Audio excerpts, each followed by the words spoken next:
ബി.ജെ.പിയുടെ ദേശീയ അധ്യക്ഷനെ ഇപ്പം തീരുമാനിക്കാത്തതിന് കാരണം എന്താ? RSSുമായി അവിടെ ഒരു തർക്കമുള്ളതുകൊണ്ടാണ്.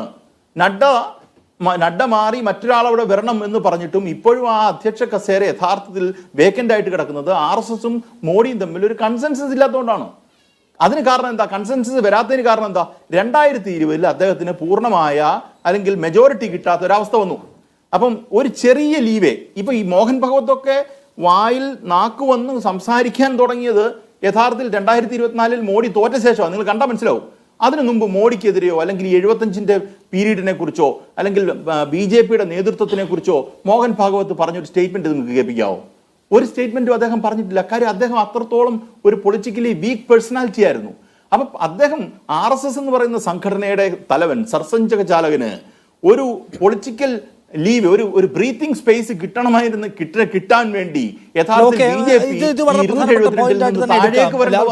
ഞാൻ ചോദിക്കട്ടെ, ഇപ്പോ RSS ഇത്രയും കാലം രാജ്യത്ത് പ്രവർത്തിച്ചു.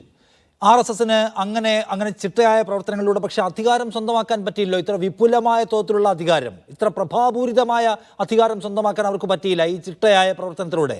മോദി അദ്ദേഹത്തിൻ്റെ ലബോറട്ടറി എക്സ്പെരിമെൻറ്റ്സിലൂടെ ഉണ്ടാക്കിയെടുത്തതല്ലേ ഈ അധികാരം? അതിൽ മോദിക്ക് സവിശേഷമായ പങ്കും മോദിയുടെ ഒരു പേഴ്സണൽ കരിസ്മയും പ്രധാനപ്പെട്ടതാണല്ലോ ഹിന്ദുത്വ ഹാർട്ട്ലാൻഡിൽ. അതുകൊണ്ട് മോദിയെ അങ്ങോട്ട് എടുത്ത് പെട്ടെന്ന് മാറ്റിക്കളയാം, എന്നിട്ട് ഇഷ്ടമുള്ള ആരെങ്കിലും വെച്ച് കളയാമെന്ന് നാഗ്പൂർ ചിന്തിക്കുന്ന കാലമൊക്കെ, ആ കാലത്തെയൊക്കെ മോദി അമിത്ഷായും മറികടന്നില്ലേ ലാൽകുമാർ? ആ ചോദ്യം കൂടി ഞാൻ ചോദിക്കുകയാണ്. അതല്ലേ ഞാൻ പറഞ്ഞത്. ഞാനതാ പറഞ്ഞ RSS പറഞ്ഞാൽ അതാ പറഞ്ഞ, ഞാൻ പറഞ്ഞത് നിഷാദ് പറഞ്ഞ അതേ പോയിന്റാണ് ഞാൻ പറഞ്ഞത്. അദ്വാനി ഇന്ത്യയുടെ പ്രധാനമന്ത്രി ആകണോ വേണ്ട എന്ന് തീരുമാനിച്ച RSS ആണ്. നരേന്ദ്രമോദി ഇന്ത്യയുടെ പ്രധാനമന്ത്രി ആകണോ വേണ്ട എന്ന് തീരുമാനിക്കുന്ന RSS അല്ല, അത് മോഡിയാണ്. അതാ പറഞ്ഞ RSS എന്ന് പറയുന്ന ഒരു സംഘടന മോഡിയുടെ മുന്നിൽ, BJP എന്ന് പറയുന്ന ഒരു സംഘടന മോഡിയുടെ മുന്നിൽ വളരെ വീക്കായി. പക്ഷെ ഞാൻ പറയാൻ ശ്രമിച്ചത്, അപ്പോഴും RSSന് കഴിഞ്ഞ ആദ്യത്തെ 10 വർഷം ഇല്ലായിരുന്ന ഒരു ബ്രീത്തിങ് സ്പേസ് കിട്ടിയത് എപ്പം എന്ന് ചോദിച്ചാൽ, നരേന്ദ്രമോദിക്ക് അധികാരത്തിൽ നിന്ന് അദ്ദേഹത്തിന് മെജോറിറ്റി കിട്ടാത്തൊരു സാഹചര്യം വന്നു. അപ്പോഴാണ് യഥാർത്ഥത്തിൽ RSSന് ഒരു ബ്രീത്തിങ് സ്പേസ് കിട്ടിയത്. നിങ്ങൾ ഈ പറയുന്ന സെൻസേഷണൽ ആയിട്ടുള്ള മാറ്റേഴ്സ് ഏത് തന്നെ എടുത്തു, കഴിഞ്ഞ 10 വർഷമായിട്ട് BJP അധ്യക്ഷനുമായി ബന്ധപ്പെട്ട ഒരു തർക്കമില്ലായിരുന്നല്ലോ. ഉണ്ടോ? തർക്കം തുടങ്ങിയത് എപ്പോഴാണ്? 2024 ഭൂരിപക്ഷം കിട്ടാത്ത അവസ്ഥ വന്നപ്പോഴാണ് BJP അധ്യക്ഷനുമായിട്ട് ബന്ധപ്പെട്ട പ്രശ്നം, 75-യുമായിട്ട് ബന്ധപ്പെട്ട പ്രശ്നം.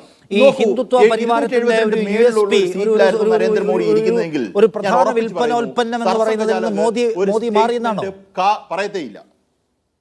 അല്ല ലാൽകുമാർ കേൾക്കുന്നു, അല്ല ഈ ഹിന്ദുത്വ പരിവാരത്തിന്റെ ഒരു പ്രധാനപ്പെട്ട സെല്ലിംഗ് പോയിന്റ് എന്ന പൊസിഷനിൽ നിന്ന് മോദി മാറിയിരിക്കുന്നു എന്നാണോ താങ്കൾ പറയുന്നത്?